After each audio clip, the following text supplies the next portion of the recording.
cemiyetimizin reisi Hidayatullah Hacım kısa bir söz kılmakçı Cumhuriyetler hakkında. Kulak verip anlayın inşallah. Esselamu Aleyküm ve Rahmetullahi ve Berekatuhu. Elhamdülillah ve salatu ve selamu ala hayri halqihi Muhammedin Mustafa ve ala alihi ve sahbihi ecmaîn. Aziz muhterem ustazlar, qarindoshlar, hammanglarninki davetimizga ijobat qilib qadam tashrif qilganliklari uchun rahmat aytamiz.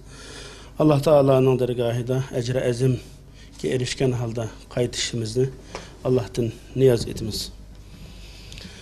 Bugün nima uchun to'plandik desak, yuqoridagi e'lonlar berilgan da'vatda ma'lum bo'lganidek, bugun 12 noyabr Sharqiy Turkiston tarixida, yangi madaniy tarixda ikki islomiy jumhuriyat sistemlik mukammal bir davlat shakllangan. Bu intayin muhim tarixiy bosqichga ega, ahamiyati nihoyatda zo'r bo'lgan, bizga rahbarlik qilguvchi bir hodisalardan, voqealardan biri. Biz ba'zi qarindoshlar bu yig'inlarni qilganning foydasi bo'ladigandir, yoki menda yig'in olsak, shunda jumhuriyatni qurgan olamdiganda deb o'ylashi mumkin. Biz bu yerda yig'in ichib, uni qurmoqchi emas davlatni. Uni asosini solmoqchi. Yani bunun şer'i hükmü nima desa, bizning qilayotgan ishimiz nima desa, "Vazakkir fa inna zikra tanfa'ul mu'minin." Esletish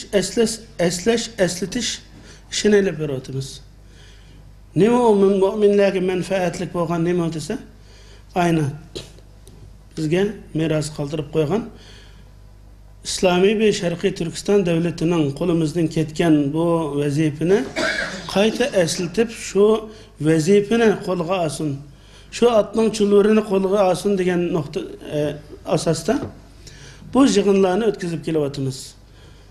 Qarindoshlar, bu Sharqiy Turkiston Islom Jumhuriyatiningki eslashdagi yana boshqa nurg'un muhim nuqtalar bor. O bo'lsa, İslam dünyası xilafettin mahrum bo'lgandan keyin oxirgi xilafet Osmani xilafetininki yo'q bo'lishi bilan birga İslam dünyasida qattiq ma'yuslanish, cho'kish paydo bo'lgan. İslam dünyasının nurg'un qismlari g'arb davlatlari qo'l ostida, asorat ostida qolgan. Shuning bilan bu yangi bir uyg'onish bo'layotgan bir paytda bizning Sharqiy Turkiston xaritasiga qaylasaqmi ko'ralaymiz, o'zimizning yashagan rayonininki jug'rafiyalik shaklini ham bilamizki, ya'ni Zulqarnaynninki tam o'rib qo'ygan tog'ning keynidagidek bir ashunday mohiyatli bir davlatda yashaymiz. Jug'rafiyaviy jihatdan intayin murakkab bo'lgan, dunyodan bek uzoq bo'lgan, voqirisi jaqirisimi anglanmaydigan tog'li bilan chumkelgan tabiiy bir tam bilen oralgan bir rayon. Şunun için Xitoy bu yerning tarixdan buyon u yerdagi bayliqlardan ziyada bayliqlar chiqmasdan shu yerniki Xitoyga bir qo'rg'on shakllantirganlik uchun, tijoriy manfaat yaratganlik uchun va strategik ahamiyati bo'lganligi uchun shu zaminni ishg'ol qilishga davomli xiris qilib kelgan. Ana shunday murakkab bir zaminninki xalqi 19 asrlarning boshlarida qaraydigan bo'lsak, dunyoninki 16 asrdagi nurg'un davlatlarning 16 asrda yashagan bir kayfiyatdan uzoq bir jamiyat, bir davlat, bir xalq saviyasida shunday yashab kelgan. Shunda bir yerda xalqimiz Xitoyning istibdodini, ishg'oliyatini hech bir zaman qabul qilib boqmadi. Davamlı Xitoy bilan mücadele, cihat qilib keldi. Ba'zan ularni qo'g'lab ichkiriga chegan bo'lsa, ba'zan ularning zarbasini yegan bo'lsa, ammo lekin hech bir vaqt aman topmay mücadele ichida yashab keldi. Oxirida Sharqiy Turkiston Qumul rayonida boshlangan bu cihat hareketi böylesine 19. asrning başlarından itibaren ta 30. yılgacha bo'lgan o'xshamagan Sharq Turkistonning umumisiga yayilgan bu harakat. Bizningki cho'nglarimizning ichida Sabit Damallam, Xo'ja Niyaz Hojim qatorliq siyosiy, diniy olim mujohidlarningki qisqa bir zaman ichida chet elni bir ziyorat qilib kelishi bilan birga ularning o'ngida darhol bir davlat qurishning ahamiyatini tunib yetganlik uchun dunyo vaziyatini tez analiz qilib darhol bir asos tiklab olmasak bo'lmaydi ekan deb ba'zi kishilar bunga qitilmasimi, buni nihoyatda keskin, umri qisqa bo'ldiganligini ko'zi yetib tursa-mu, ammo ta'siri mana bugun biz ko'rayotgan, bugun shuning bayrog'i, shuning tikilgan ismi bilan shu mashruiyat, shu qozongan mashruiyat, qonuniy haq, o'zi qozongan, o'zi imzo etib qo'ygan qonun bilan bugun bu davoni ilgari surib ketyapti xalq. Ya'ni onun uchun bu Sharqiy Turkiston Islom Jumhuriyatining ahamiyati bek zo'r. Sharqiy Turkiston xalqi tarixda ikki cho'ng boshqa nurg'un milliy ustunlikni egallaydigan tarixiy hodisalar bo'lishi mumkin, ammo bizning ma'naviyatimizni asos qilib olgan chog'da Sharqiy Turkiston musulmonlari xilofat Rashidadan keyin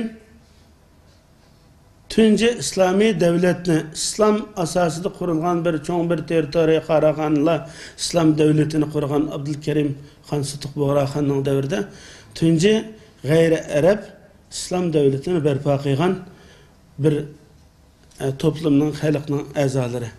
Ikkinchi eng cho'ng bu xalqninki shunda kambag'alchilikda, shunda moddiy, ma'naviy, insoniy seviye kuchining intayin ojizligiga qaramasdan 1933'te Sharqiy Turkiston Islom Jumhuriyatini barpo qilish orqali zaminda bugungi yangi dunyo nizomnomasi ichida hamma narsani tanlab qilib, shallab qilib xilofatni to'rt tarafdan yamishib yiqitib etgandikin Sharqiy Turkiston Islom Jumhuriyati quramiz deb dunyoning yangi nizom ichida o'ziga xos bir davlatni, islomiy davlatni ijod qilib chiqqan. Zaminda tunji Islom Jumhuriyati Sharqiy Turkiston. Bu bir alohidlik yani. Undan keyin Iran, Afg'oniston, Pokiston yani davlatlar Sharqiy Turkistondan xeyli keyin keladi. Yani bizningki ustozlarimizning, mujohidlarimizning, rahbarlarimizningki bu basirati uzoqni mo'ljallashi mana bu taqdirlash tegishlik, yani bugunmi ularga minnat bilan Allah Teala'ga ecir azim ata qilinishi uchun duo qilishga arziydi. Yana bir narsa, biz bugün dünyadaki haqliq mujadildimi xuddi Muhammed aleyhissalatu vesselam qilgan hareketlarda qarshi tarafning baholariga diqqat qilgandek, nima deyishiga, kishilarning qanday ong'i kelishini diqqatga olganga o'xshash, bugunmi qilgan ish harakatlarning kafirlar tarafidan qonunliq tasdiqlanish shart bo'lmasimi, ammo umumiy aql va mantiq jihatdan bu insonlar haq egisi, haqliq mashru bir harakat deyishga og'zi pitnolmasimi, amaliyotida uni inkor qilinmaydigan bir nuqtaga kelish. Bu bir islomiy harakatning usuli. Mana bu Sharqiy Turkiston Islom Jumhuriyatining qurilishi umri bir qancha oy bo'lsa-mu, bir qancha oylik bir harakat, bugun bayrog'i bilan, giribi bilan, coğrafiyaga bekitib qo'ygan ismi bilan, shuar bilan İslamiyet, ahuvvet, azadiyet, adalet, yaşsın Sharqiy Turkiston İslam hakimiyeti degan bu shuarni besib ig'ir naqsh etib qo'yib ketdi. Bunu onun için Sharqiy Turkistonda mayli islomiy ongdagi kishilar bo'lsin, mayli milliy ongdagi kishilar bo'lsin, qaysi sinfdan bo'lishidan qat'iy nazar bu ulug'vor töhfini, bu xizmatni, bu eserni red qilolmadi ve bugunni mushiningga tayinib turib, bütün hareketimiz, ba'zilarimiz bir qismini, ba'zilarimiz yuqori qismini, ba'zilarimiz bir çeyrek qismini ilib mansaqmi, yanıla mushu Turkiston coğrafiyasiga ismlashtirgan, mujassamlashtirgan begliklarni, kichik xonliqlarni, do'taylik, mo'taylik degan yo'qilan chuvalchaqliqning hammani yig'ib Sharqiy Turkiston territoriyasiga aylantirgan bu davlat bugun Xitoyning o'chirilmaydigan, inkor qilinmaydigan do'st dushmanlarimizning buni tanishga majbur bo'lgan bir cho'ng bir asar. Onun için bunun ahamiyati zo'r. Aziz muhtaram qarindoshlar, bu esleş hatırlaş faaliyetimizin ikinci yanı paydaları insan tabiatida bir xayrlikka intilish, o'zining vazifasini to'g'ri haqqa tortish bir gen deb qo'ymizmi? Gen bilan munosabatlik ichida, ya'ni islom uni fitrat deydi. Fitrat de bir narsa.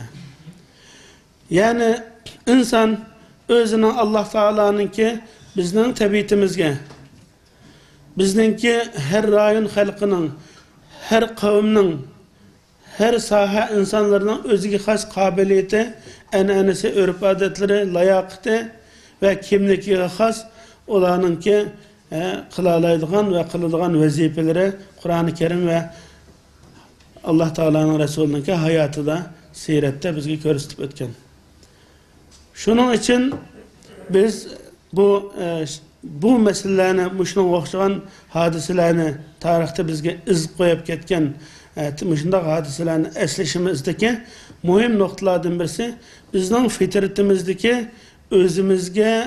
o'zimizningki doiramizga mukallafiyatimiz bo'lganligi uchun idora qilish, parvarish qilish, qo'g'dash, ega chiqish ve mas'uliyat babını ilib aytgan chaqdimi, endi her podachi o'zining podasidan mas'ul degan hadisninki kullukum ra'in ve kullukum mas'ulun an ra'iyatihi asasida, yani bu bizning mas'uliyatimizni eslatish, evlatlarımızga bu hizmetni, bu vazifani hatırlatıp o'tish.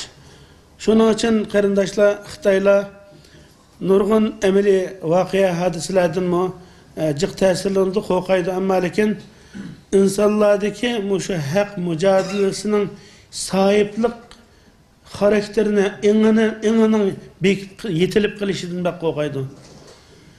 Yani bazı hadiseler, bazı to'qinish hareketler bazen zaman çıkıdı, zaman yo'qolib ketish ehtimoli bo'ladi, vaziyat sharoitga yo'qib.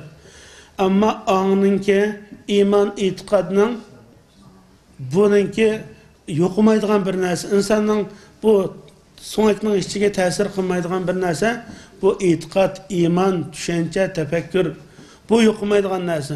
Onun uchun insonlarda shu e'tiqod, manhaj, g'oya, nasbul ayn shu narsaldagi shu xizmatni doim eslab ve eslatib turish bizni tavlaydigan, bizni ma'rakadan, maydondan jiroqlashtirishdan qo'g'dab qoladigan, jiroqlashishdan qo'g'dab qoladigan bir omil bo'lganligi uchun bugun biz Sharqiy Turkiston Islom Cumhuriyatlarining 1933 ve 1944-yili qurilgan bu Sharqiy Turkiston İslam devletleri intayin mükemmel bo'lgan qonun, dasturlari bilan ministerlik, shurasi, askar, pasport, pul qatorliq narsalarninki hammasi bugun Sharqiy Turkiston zaminida ve teshida bo'lsa-mu shu rayonning sohibligini da'vo qilgan kishilarga nisbatan bu ustozlarningki bu harakatlarni e'tirof qilmasdan bu yerga borolmaydiganligimizni ko'ksitib turdi. Onun için inşallah ustozlarimiz, cho'nglarimiz bu noktadan qimmatli fikrlarini biz bilan ham bahra bo'ladi. Onun için men gapimni uzatmay, Allah Teala bizga en qisqa zamanda, yani 3-qatimliq 12 noyabrdan müyesser qilishi, bahraman qilishi, ko'rishga nasib qilishini Allohdan arzu qilamiz, umid qilamiz, iltijo qilamiz va oxir davona elhamdulillahi robbil alamin.